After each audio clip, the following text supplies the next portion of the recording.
Pontiac was an industrial town. And as such, they had maybe 6, 7 plants with people working 2 and 3 shifts every day. I remember stepping on buses when I was out of town and looking down at the bottom and seeing the plate said "Made in Pontiac, Michigan." And it gave me so much pride. I could be anywhere in the country and "Made in Pontiac, Michigan," and get on that bus. So, it was an industrial town and we made things. And all that went away.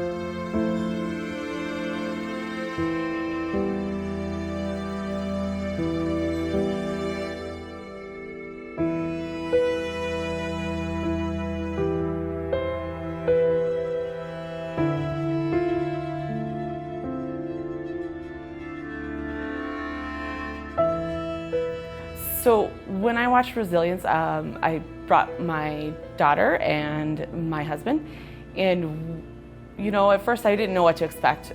It just brought me to a time when, before I had my daughter, I thought like I was gonna raise my kids, whoever they were, to be raised just like me. The movie made me start thinking about how we raise our kids. I found myself yelling at my child when I was trying to cook, and she was standing there screaming at me, and I had done everything I could for her. She needed a nap, and I couldn't get her to go to sleep, and I screamed at her once. And it sounded like my mother. And I had to take a step back. Sorry. I had to take a step back to realize, I don't want to be my mother. I'm stuck in the crossroads here. I know that my daughter will never have the trauma that I had to live with, which is great. It's a step forward. But I also don't know that that my mom will ever understand how it affected me. So I'm trying to balance between the world I was given and the world I'm trying to create. When I was introduced to the adverse childhood experience information, I found it necessary to have that screening here because I believe that all of us have a responsibility to reach out to those, to provide them the information, to try to address this very, very important issue. So I thought it was great that we were able to screen it twice, and certainly would be looking forward to screen it again. When I look at that situation, and specifically the problems of or lack of proficiency that many of our students are experiencing in school, the movie helped me to see that this toxic stress, these adversities may be at the very root of why our children are going through the things that they're going through. So when I deal with folks now in my congregation, when I deal with folks on the street, it helps me to take a step back and think about, I may not know what that person went through. So I saw the Resilience movie during an ACEs training, which is the Adverse Childhood Experiences. I work with a lot of clients that sometimes I don't understand the depth of trauma, the depth of experiences that they may go through, but to see that the film brought hope and getting to where you want to be, it gave me a lot of promise for what I do for clients. OUPIECE Grandparents Raising Grandchildren is a kinship care support group. Kinship care, again, is a relative who is raising children as a parent because the parent is unable. Some of the participants are permanently raising children because of a death or life prison sentence. Others may be temporary or permanent guardians of children. Some have adopted their grandchildren or relative child. Some have informal arrangements. Each and every one of them, their journey is different.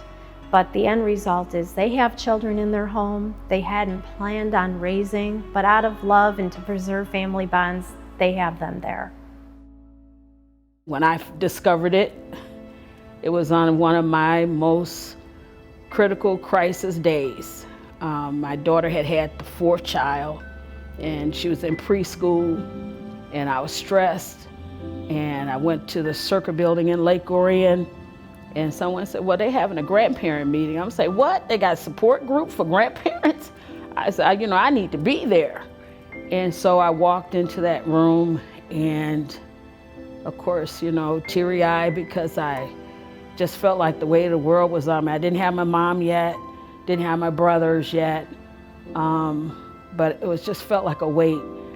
And so that lifted a lot off of me, because I could meet other people that were similarly situated and could understand and empathize and sympathize with me. Maybe some days you just want sympathy, but they can understand the burden that I carry.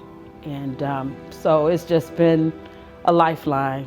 My second grandbaby, next to the youngest, she was at OSA, and somebody started talking to me about grandparents raising grandkids. Asked me, had I heard of it? Say it's something you should get into. So I'm a newcomer, because I didn't immediately check into it. I was so busy, or I thought I was so busy. But since I've been into it, it's meeting other people, just going through the same things. And it was like a learning experience, and it's helped them to see that there are people out there that really care about them. Well, how did you overcome this condition? The child doesn't want to go to school, or the child has been injured in school by other children. And so you can talk with the grandparent that's dealing with different ages. So there's a lot of support. It's a very important group. My daughter passed in 2014, and I moved back to Pontiac into her place so that it wouldn't be such a disruption for the children at the time. A year later, in 2015, their father passed, and it was really just heart-wrenching for the both of them. And when we get together, we able to share our stories. Like I said, I'm just starting to talk about it because it's too painful. We need each other. We need this love, this kindness, this care, this compassion, this patience. And I thank you all.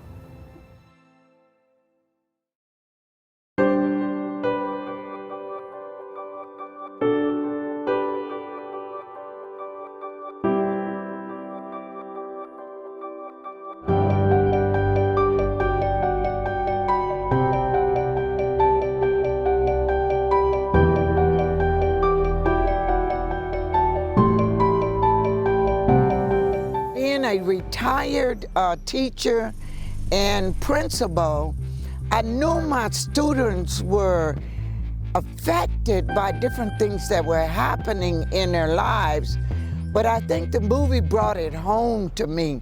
It made me really see the importance of doing more for them. I began in 1985 when my own son got into trouble, and I felt the pain, the grief of my son being taken away from me. I made an affirmation that I did not want a mother to suffer like I had suffered, even though I figured I had done everything that I could to help my son. And so I started a program feeding the athletes at then Pontiac Northern High School. I gave them a pre-game meal, but I didn't just feed them food. I also got involved with them with their ACT tests, made sure that they took it often enough. I paid for it out of my pocket so that they would be successful. I have to tell you that some I won, some I lost. Some went on to do great things with their lives, and some of them made same mistakes that my son did.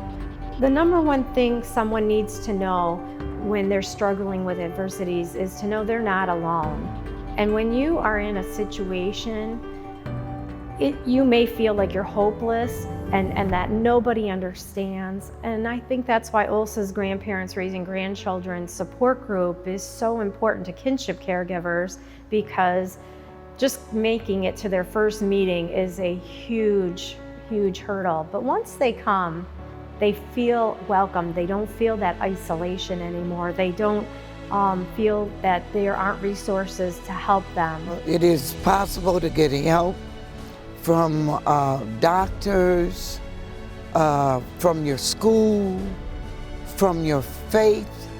There's hope. Don't give up. And we need to get that message out to them in terms of names, telephone numbers. Not everybody can go online, and that's what one thing people need to remember, because we even have senior citizens like myself that may be still suffering from the aftermath of coming from an alcoholic parent involvement, or they may themselves be victims of domestic violence. There's hope, so don't give up. And I believe the church needs to get back to its rightful place of being that number one institution. I believe that the church needs to be what it has always been, which is a refuge. People need to be able to come within the faith-based community, within the church, and be able to find some solace, be able to find the help they need, to be able to find the peace that they're seeking. And resilience offers you the ability to talk about the notion of how does one approach success when they're faced with adversity? And, you know, because adversities are a reality of life. It's something that we all face. And why is it that some are successful at facing those and moving on and others aren't? You know, if I come home and my kid's yelling at me because something happened to them at school and they just want to deal with it, instead of me going, well, my shit is more important, you know, I can put that aside and I can go, how can I help you? And then, sure enough, my kid always finds a way to help me too. She always, because she's grown up in love and compassion being all. It doesn't matter how much money you make. It doesn't matter what you do for a living. All that matters is that you can have the capability of loving another human being. That is all that matters to me. And then I'm proud. But if I'm not right within myself, she's not going to help me. She's just going to react. And they can be really more loving than any age of life. They are the most loving when they're children. And they are the most forgiving when they're children. And they're the most empathetic when they're children. But the more we subject them to reactions of our anger, that's what they're going to become when they get older. Then you had tax rolls that had all those plants working. You know, you could afford to have your own Parks and Recreation program in these activities. So how do we create these opportunities for well-meaning adults to be in touch with individual lives of young people to supplement, complement what goes on in their own homes?